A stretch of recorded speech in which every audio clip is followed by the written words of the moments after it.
You step into a Japanese home and instinctively move forward. Then you notice the person beside you has stopped. No warning, no sign, no one tells you what to do. Yet everyone seems to understand that an invisible line exists beneath your feet. Outside ends here. Inside begins there. And that small moment reveals something most people misunderstand about Japanese cleanliness. You may shower every day. You may clean your home, wear fresh clothes, use fragrance, and consider yourself perfectly hygienic. But Japan quietly asks a different question. Do your habits bring something from your personal world into a space that other people must share? That question connects 8 ordinary habits most of us perform without thinking. Some involve your home. Others involve food, your body, and even the air around you. But all 8 reveal the same invisible principle. Pay close attention to number 5. It takes only seconds, yet it says almost everything about respect for shared space.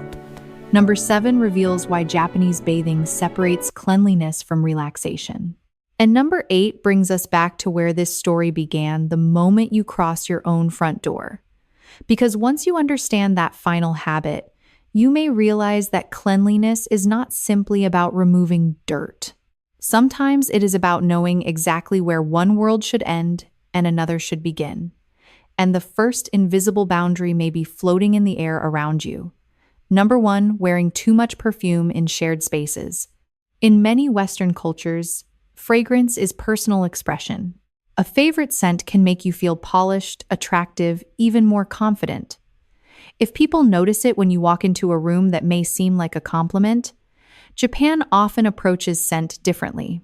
The question is not simply, does this smell good? It is. How far does this smell travel? On a crowded train, inside an elevator, or beside a coworker, a strong fragrance enters someone else's sensory space, whether they want it or not. From a Japanese perspective, consideration often means reducing your presence rather than announcing it. That changes the habit completely. Before applying fragrance, ask yourself one simple question. Will someone several feet away have to smell this? If the answer is yes, use less. Sometimes respect is not about adding something pleasant. It is about knowing where your presence should end. Number 2, wearing outdoor shoes inside the home. And if scent crosses an invisible boundary through the air, the next habit carries the outside world directly under your feet. In many Western homes, walking inside with shoes on feels harmless. But those soles have crossed sidewalks, parking lots, stores, and public restrooms before touching the floor where your family lives. Japanese homes create a clear boundary through the genkan, the lowered entrance where outdoor shoes are removed. This is practical, but it also reflects a deeper idea: outside and inside should not casually mix. Research on indoor environments has shown that shoes can carry microorganisms and outdoor contaminants onto interior floors. But the Japanese lesson goes beyond microbes. When people sit, kneel, and children play close to the floor, protecting that space becomes an act of consideration. The shift is simple: create a shoe boundary at your entrance. Leave outdoor shoes there. A cleaner home begins by deciding exactly where the outside world should end. But the next boundary is harder to see because it involves something your body does naturally. Number 3, blowing your nose in public. In much of the West, quietly blowing your nose is considered more polite than repeatedly sniffling. So people reach for a tissue at the table on a train or beside coworkers without thinking twice. In Japan, the social calculation can be different. Visible or noisy, nose blowing in close public settings may feel uncomfortable because bodily secretions are treated as something better handled privately. This connects with maiwaku, the idea of avoiding unnecessary inconvenience or discomfort for others. Psychology also helps explain why. Research on disgust suggests that visible signs of bodily fluids can activate contamination concerns even when the actual health risk is small. So, the Japanese shift is not never blow your nose, it is about choosing the right place. When possible, step into a restroom or another private area, use a tissue, dispose of it properly, and wash your hands. Because sometimes good hygiene is not only about what you do, It is knowing where to do it. And the next habit reveals that boundaries apply not only to the body but to your attention. Number 4, eating while you walk. And this next boundary is not about dirt. It is about attention. In many Western cities, eating while walking feels efficient. Coffee in one hand, breakfast in the other, phone in front of you. You are saving time. You are getting things done. But Japan often sees the same behavior differently. Eating is treated as an activity worthy of its own moment. When you walk, scroll, and eat simultaneously, your attention becomes divided. Research on distracted eating suggests that reduced attention during meals can weaken awareness of what and how much we consume. The Japanese approach offers a quieter, alternative stop. You do not need a formal restaurant. Find a suitable place, put away your phone for a moment, and simply eat. The shift is small. Stop treating every empty minute as something that must be optimized. Because sometimes discipline means doing one thing completely. And number 5 shows what happens when that attention extends beyond yourself. Number 5, using your personal chopsticks to take food from a shared dish. This takes only seconds, but it reveals almost everything about Japan's idea of shared space.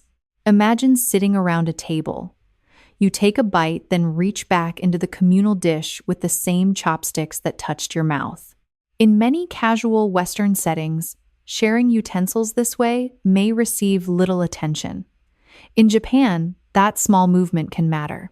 Shared meals often use separate serving utensils, reflecting a simple principle: what touches your mouth should not automatically return to food everyone shares.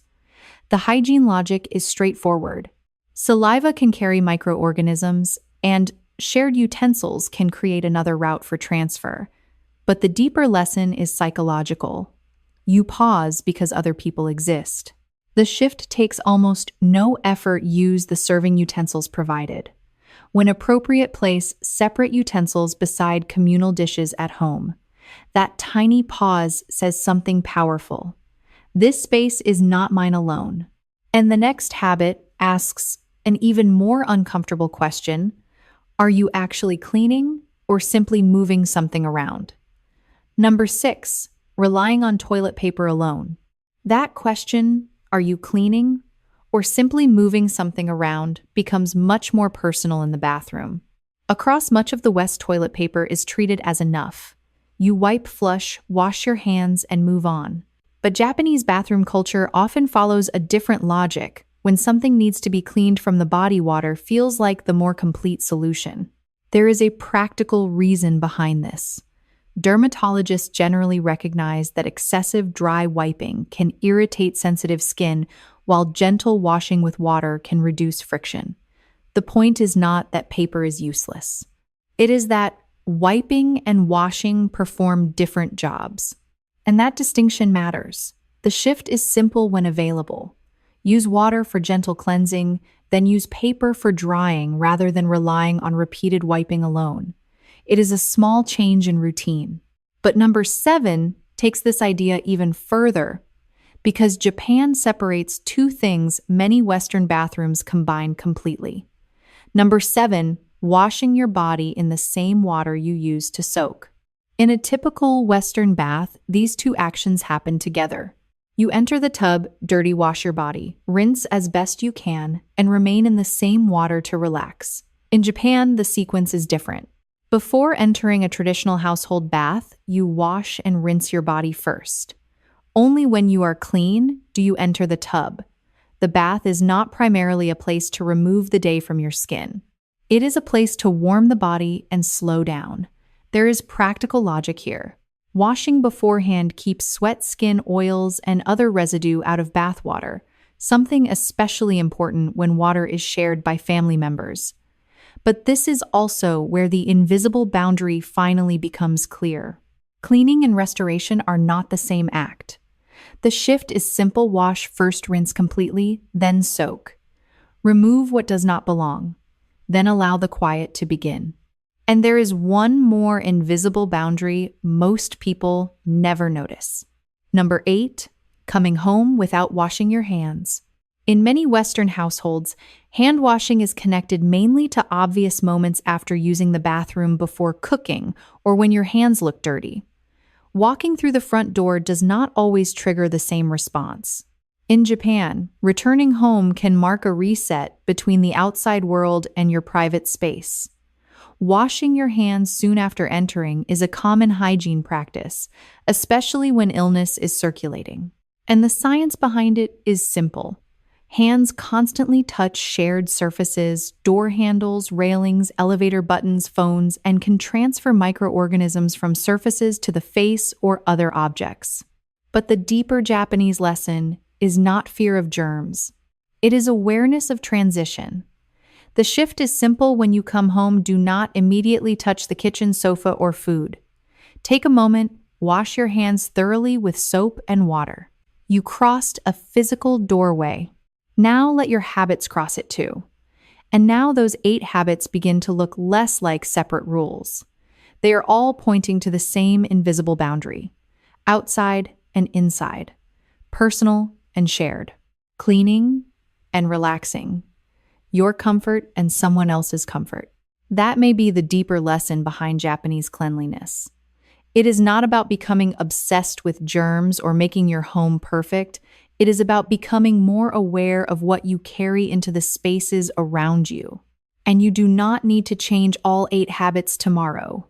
Start with 1. Tonight when you come home, leave your shoes at the entrance. That is all. Take them off, place them neatly, and notice the small pause between the world outside and the space where you live.